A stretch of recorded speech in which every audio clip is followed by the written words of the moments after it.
Kisah seorang pemuda yang dihianati oleh kekasihnya. Ia kembali ke masa lalu dan membangkitkan kekuatan tersembunyi. Cerita ini kini sudah memasuki chapter ke-48 sampai 50. Video ini merupakan kelanjutan dari video sebelumnya. Cerita kemudian dilanjutkan. Di depan kuil dunia, terlihat seseorang sedang berdiri. Ia berkata, "Kenapa dia belum keluar juga? Aku ingin membunuh seseorang." Lalu bawahannya datang dan berkata, "Lancelot, tahan dirimu. Kalau kau menunda urusan pangeran, berapa banyak nyawa yang harus kau bayar?" Mendengar perkataan itu, ia menjawab, "Baiklah, kita bahas malam itu terlebih dahulu, baru kita bicarakan sisanya." Lancelot lanjut berkata, "Namun, Yesio cukup cakap dan berhasil menarik perhatian banyak orang." Bawahannya berkata, Apakah kamu takut? Lagi pula dia baru level 50, kenapa harus takut padanya?" Dari dalam kuil dunia, terlihat Yesio berjalan keluar. Lancelot yang melihatnya, ia berkata, "Akhirnya dia keluar. Ayo, aku tidak sabar untuk bermain dengannya." Saat mereka berpapasan, Yesio berkata, "Apakah kamu?" Lancelot langsung bilang, "Anda benar-benar tidak mengenali kami." Tetapi Yesio menjawab, "Apakah saya harus mengenal Anda?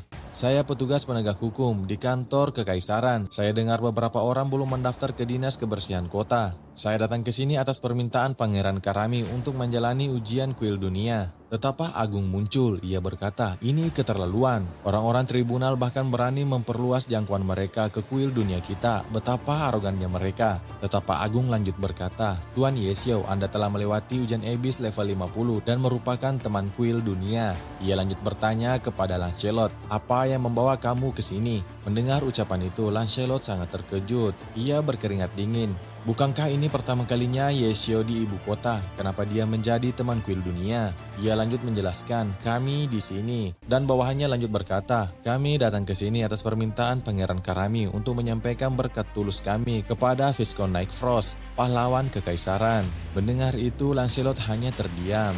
Ia kemudian sedikit panik dan berkata di dalam hati, "Pasti kamu mengkhianati kami dalam sekejap mata. Kamu berubah pikiran lebih cepat daripada membolak-balikan buku." Prajurit itu lanjut berkata, "Melewati ujian Abyss level 50 sungguh luar biasa. Saya mengaguminya sepenuh hati. Viscount Yesio benar-benar pahlawan kekaisaran. Kalau begitu, kalian berdua kenapa tidak berdansa untukku?" Lancelot berkata, Apa maksudmu?" Betapa Agung bilang, "Ide bagus, kudengar tarian pemberkatan itu, pemandangan yang luar biasa." Lancelot semakin panik, ia berkata, "Saya tidak bisa menari."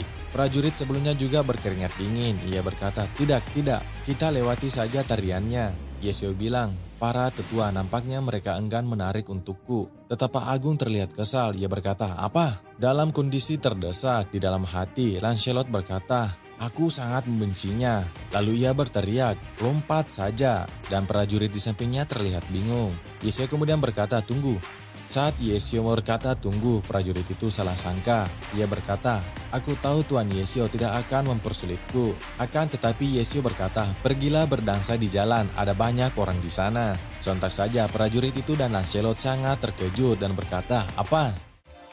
Tidak lama kemudian, di tengah keramaian, terlihat prajurit itu bersama Lancelot, berjoget-joget di tengah jalan, dan dilihat begitu banyak orang di sana. Orang-orang yang menonton itu, mereka berkata, "Siapa sebenarnya yang mengajari Lancelot pelajaran seperti itu?" Dan orang-orang di sana tertawa melihatnya. Beberapa orang berkata, tampaknya para pelaku kejahatan pada akhirnya akan menghadapi pembalasan ilahi. Lihat gerakan tari mereka cukup anggun. Lancelot sangat malu dengan situasi ini. Ia berkata di dalam hati, "Ini benar-benar situasi memalukan. Dendam hari ini akan kuselesaikan nanti." Cerita berlanjut. Kini Yesio akan memasuki gerbang. Ia berkata, "Saya membuang banyak waktu dengan beberapa orang yang membosankan. Ayo bergegas ke medan pertempuran." Saat akan memasuki portal, Ebimon si katak merah berkata, "Dasar anak nakal, medan perang adalah tempat yang sangat berbahaya dan aku tidak mau ikut denganmu." Yesio bilang, "Hai tua, kami saudara telah melihat semuanya, jangan khawatir, aku akan menolongmu jika ada bahaya." Ebimon lekas berkata, "Berhenti berbohong kepadaku." Yesio akan memasuki portal dan berkata, "Sudahlah, jangan berlama-lama lagi." Akan tetapi tiba-tiba ketika Yesio dan Ebimon sudah memasuki portal, hembusan angin sangat keras menerjang ke arahnya. Di hadapannya terlihat begitu banyak mayat yang terhampar. Lokasi ini merupakan kota batas. Melihat semua yang ada di hadapannya, Yesio berkata, "Wah, ini medan perang." Lalu seseorang menghampiri Yesio dan berkata, "Kakak, kelihatannya kamu datang sendirian. Sudah memutuskan ingin bergabung dengan kelompok yang mana?" Yesio berpikir sejenak lalu bilang, "Belum, saya sedang mempertimbangkannya." Pria bertopeng tanduk itu berkata, "Mengapa tidak bergabung dengan garda kota kita? Garda kota seharusnya menjadi legiun teraman. Lihat armor yang kupakai ini. Ini perlengkapan level 50 lebih, tingkat emas." Yesio berkata, "Apa? Legiun teraman?" Pria bertopeng tanduk itu berkata, "Benar, aku hanya berjaga selama setahun dan mendapatkan perlengkapan ini. Kalau kamu di legiun lain, kamu pasti harus keluar dan melawan monster-monster itu." Dengan santai Yesio bilang, "Namun saya tidak terlalu menyukai legiun yang terlalu aman. Lupakan saja, aku akan sendiri saja." Yesio hendak pergi, lalu pria bertopeng itu berkata, "Apa, kamu mau jadi serigala penyendiri?" Yesio menjawab, "Ya, saya akan bermain sendiri." "Ngomong-ngomong, bisakah Anda memberi saya tahu di mana toko pandai besi terdekat? Anda ingin belajar menempah kan? Berjalanlah menuju ke arah kota barat dari tembok kota. Hiduplah seorang lelaki tua buta yang terkenal karena kecepatannya dalam bertarung." Setelah mendengar petunjuknya, Yesio berkata, "Terima kasih." Lalu pria yang ada di belakang pria bertopeng, ia berkata, "Siapa yang benar-benar datang ke tanah perbatasan sendirian? Bukankah mereka sudah gila? Anak ini kelihatannya keren banget. Semoga dia nggak mati di medan perang." Cerita kemudian berpindah. Di lokasi pandai besi, terlihat seseorang begitu banyak antri. Dari luar, Yesio menyaksikannya. Ia berkata, "Sepertinya ini dia. Kenapa banyak sekali orang di sini? Saya orang yang berstatus, saya tidak bisa melakukan sesuatu seperti menyerobot antrian." Akan tetapi, Yesio tiba-tiba berada di barisan depan. Orang yang sedang mengantri berkata, "Dari mana orang ini berasal? Beraninya mereka menyerobot antrian." Pria yang ada di belakangnya terlihat terkejut dan berkata, "Tunggu, jangan bertindak dulu, lihat apa yang dia kenakan di dadanya." Sang pandai besi berkata, "Lambang di dadanya, lambang keberanian." Ia lanjut bertanya, "Apakah Anda pejuang pemberani yang telah lulus ujian Ebis?" Orang-orang yang ada dalam antrian berkata, "Apa? Ujian tingkat Ebis? Itu sangat mengerikan." Yesio kemudian menjawab, "Ya, betul. Tapi Anda tidak dapat melihat, bukan?" Sang pandai besi menjelaskan, "Meskipun aku tidak dapat melihat, aku masih dapat merasakan dahsyatnya kekuatan lencana ini." Yesio bilang, "Itu membuat segalanya lebih mudah. Saya ingin meningkatkan lencana ini." Sang pandai besi berkata, "Oke, tidak masalah." Ia lanjut berkata, "Prajurit pemberani, jika kau akan pergi ke medan perang, aku punya satu permintaan." Yesio bilang, "Ada apa? Katakan padaku." "Anakku John pergi ke Lord Forest, medan perang tingkat pemula beberapa hari yang lalu, dan belum kembali. Jika Anda dapat membantu saya menemukannya, saya bersedia menawarkan perlengkapan tingkat epik." Mendengar itu, Yesio berkata di dalam hati, "Apa? Sebuah pencarian tersembunyi dipicu." Lalu seorang pria bertopi biru berkata, "Orang tua buta itu, bukankah kau sengaja ingin menyakiti orang? Bahkan Legiun Suci pun tidak berani pergi ke hutan dewa." Lalu wanita yang ada di sampingnya berkata, "Ya, tempat itu punya terlalu banyak bos aneh. Bahkan ketika satu legiun muncul, mereka harus berhati-hati." Mendengar permintaan itu, Yesio berkata, "Oke, saya akan menerima permintaan ini. Tolong bantu saya meningkatkan peralatan saya secepatnya."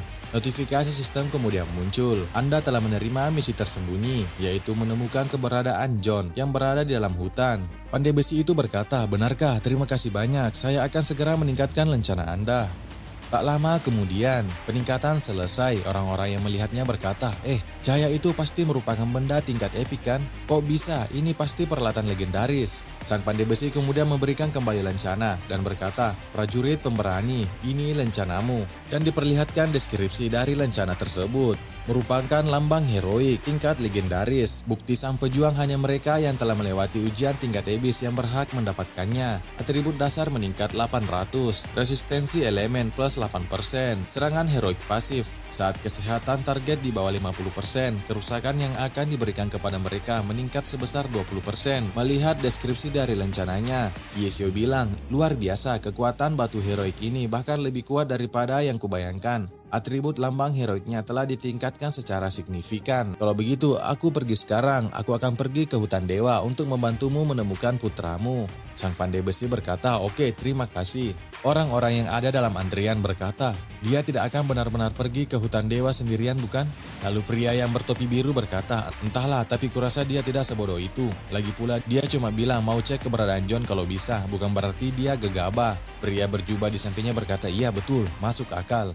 Yesio melihat item yang di tangannya. Ia berkata, hadiah tertinggi, benar-benar mengirim pesan. Mungkinkah ini petunjuk dari benda penghakiman suci?" Pesan dari item itu adalah pulau yang dinamis. Melihat itu Yesio berkata, apa maksudnya ini? Kedengarannya seperti teka-teki. Apa kamu memintaku memecahkan teka-teki? Lupakan, hutan dewa, mari naik level dulu. Cerita kemudian berpindah di depan pintu masuk medan perang. Yesio telah tiba di depan pintu masuk medan perang. Akan tetapi di hadapannya ada dua prajurit.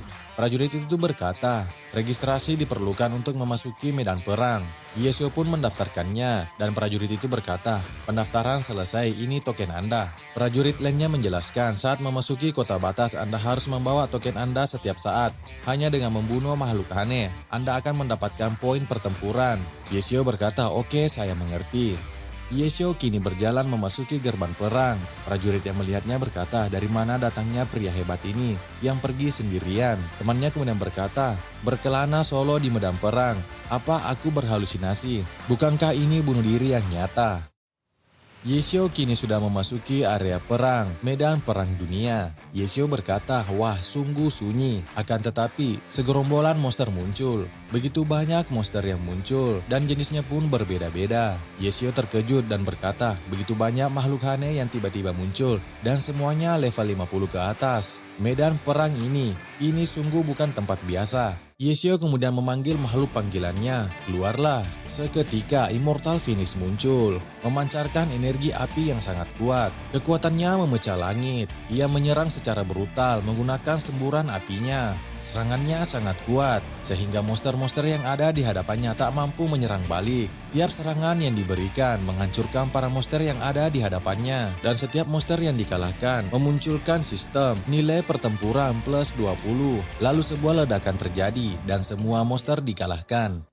Yesio kemudian melihat statistiknya. Nama Yesio, afiliasi Legion tidak ada, posisi resmi Legion tidak ada, nilai pertempuran 570. Melihat statistiknya, Yesio berkata, bahkan setelah membunuh begitu banyak musuh, poin pertempuranku hanya meningkat sedikit di atas 500. Itu terlalu lambat. Berapa lama waktu yang dibutuhkan untuk menukarkan dengan perlengkapan?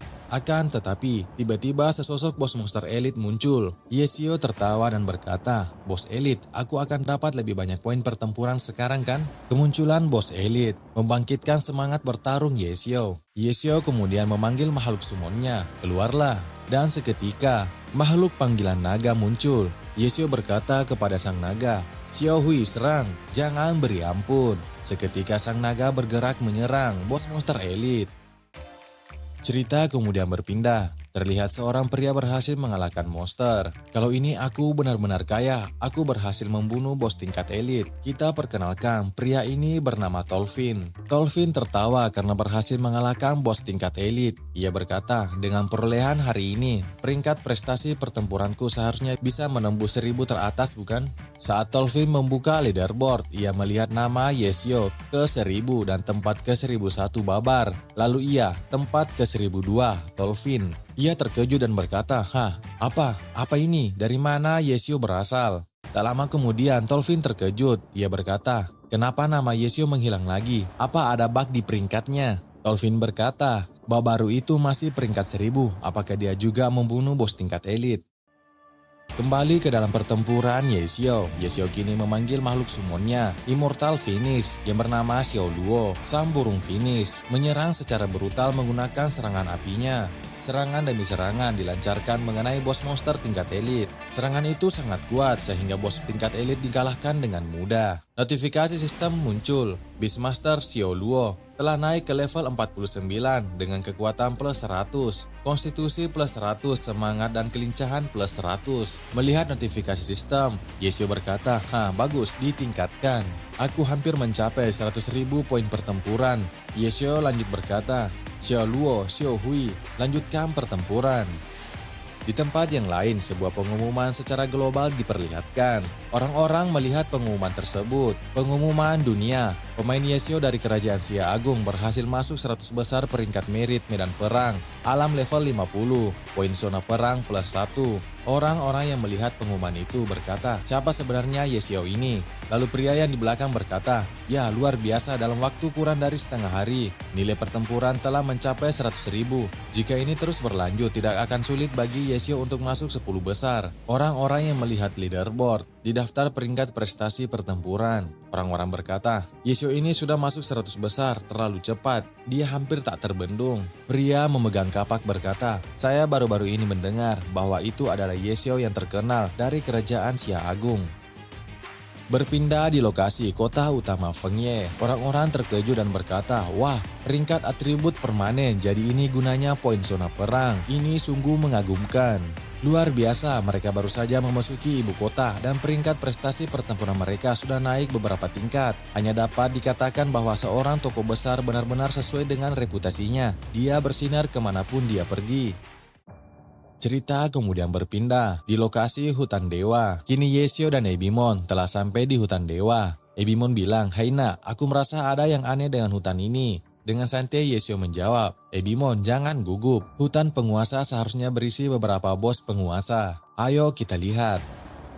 Di tempat yang lain diperlihatkan, sebuah camp dan menara terlihat. Pria berkepala pelontos berkata, "Komandan, kami punya intelijen." Komandannya berkata, "Katakan dengan cepat." Pria botak itu berkata, "Komandan, kami mendeteksi bos ini memang bergerak menuju benteng. Apalagi jumlah bawahannya sangat besar, pastinya lebih dari 4 angka. Baiklah, bersiaplah menghadapi badai. Prajurit, kekuatan jahat sedang mencoba merebut benteng Legiun.